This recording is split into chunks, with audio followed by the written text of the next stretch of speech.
Welcome back, folks. Today we're going to begin chapter 7 of the letter to the Hebrews. This is where a lot of rubber starts meeting the road, so before we do that, I want to begin with a brief recap of what we've done so far. In chapter 1, the author explains that Jesus is no mere angel. Rather, drawing on the language of the Old Testament, he describes Jesus as the second person of the Blessed Trinity. In chapter 2, he explains that the second person of the Blessed Trinity became man, so that he can sympathize with us and act as our high priest. In chapter 3, we read about how Jesus is greater than Moses. In chapter 4, the author says that Jesus opens the door to the fulfillment of Psalm 95 and entering into God's eternal rest. In chapter 5, he asserts that Jesus is our high priest, but not in the way that his audience may expect. Rather, in fulfillment of Psalm 110, Jesus is our high priest in the order of Melchizedek.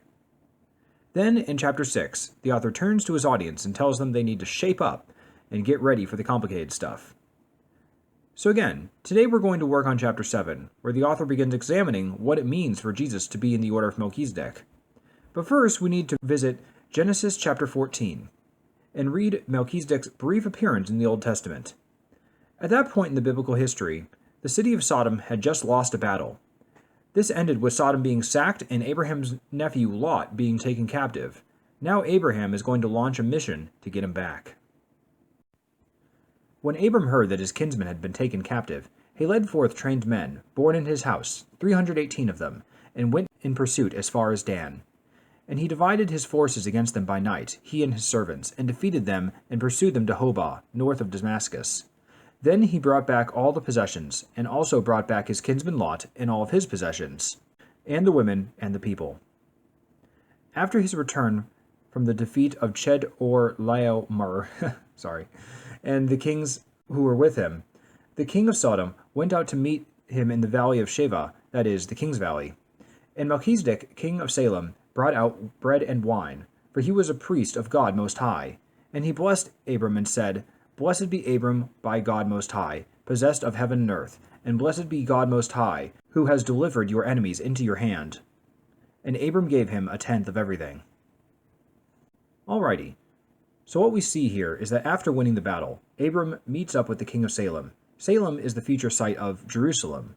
This king, Melchizedek, is also a priest of God, and he brought out bread and wine as a sacrifice to God.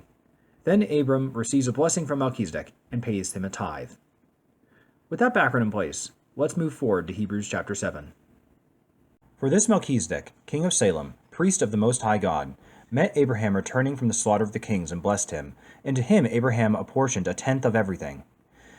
He is first, by translation of his name, King of Righteousness, and then he is also King of Salem, that is, King of Peace. He is without father or mother or genealogy, having neither beginning of days nor end of life, but resembling the Son of God, he continues as a priest forever. The author's assertion in this paragraph is that the mysterious character of Melchizedek in the Old Testament is a signpost, or a prefiguring of Jesus Christ. The first way he points this out is in Melchizedek's name and title. His name, translated, means King of Righteousness, and his day job was that he was the king of the city of Salem, which means peace. So Melchizedek is the king of righteousness and peace, and in that way he images Christ, who really is the king of righteousness and peace. The second manner in which he prefigures Christ is that he appears on the scene without any genealogy or backstory to explain his status as a priest.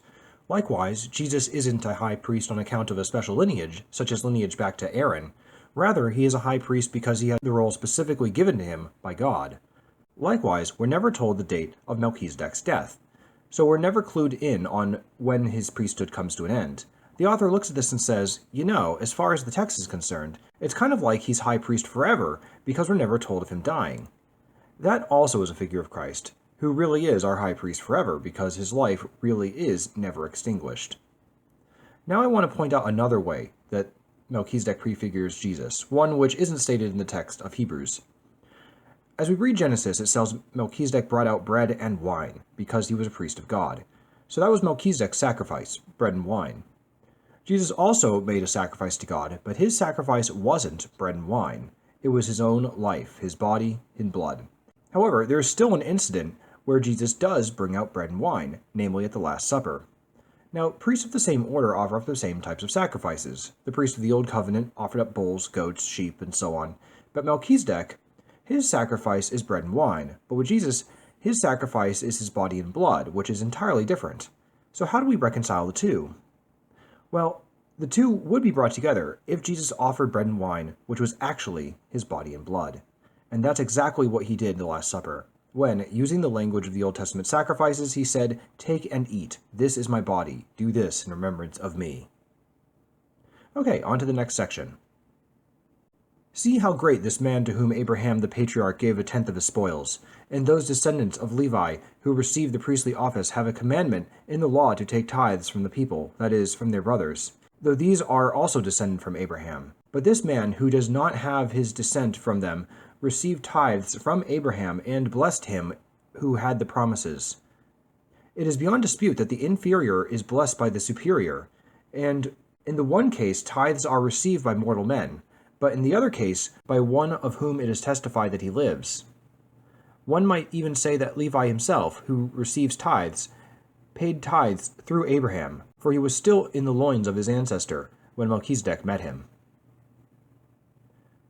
Alright, now the author is going to make two arguments to show that the priesthood of Melchizedek is superior to the Levitical priesthood.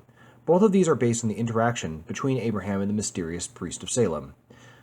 First, he observes that Abraham paid a tithe to Melchizedek. That shows a kind of submission and inferiority of Abraham. Now, the author is going to draw an implication. We know that no man is greater than his own ancestors, and certainly not the great patriarch Abraham. So if Abraham is in a state of subordination to Melchizedek, that would mean that every one of his descendants, that includes all the priests and Levites of the Old Testament, would likewise be in a state of inferiority to Melchizedek. So in that way, we see the superiority of Melchizedek's priesthood over the Levitical priests. Second, the author observes that Melchizedek blesses Abraham. Similarly, the author asserts that it is the inferior who always receives the blessing from the superior.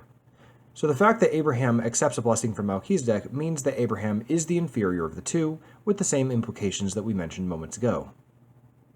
And that's where we'll end today. We're now halfway through the letter to the Hebrews, and we'll pick up next time with the rest of chapter 7. See you then.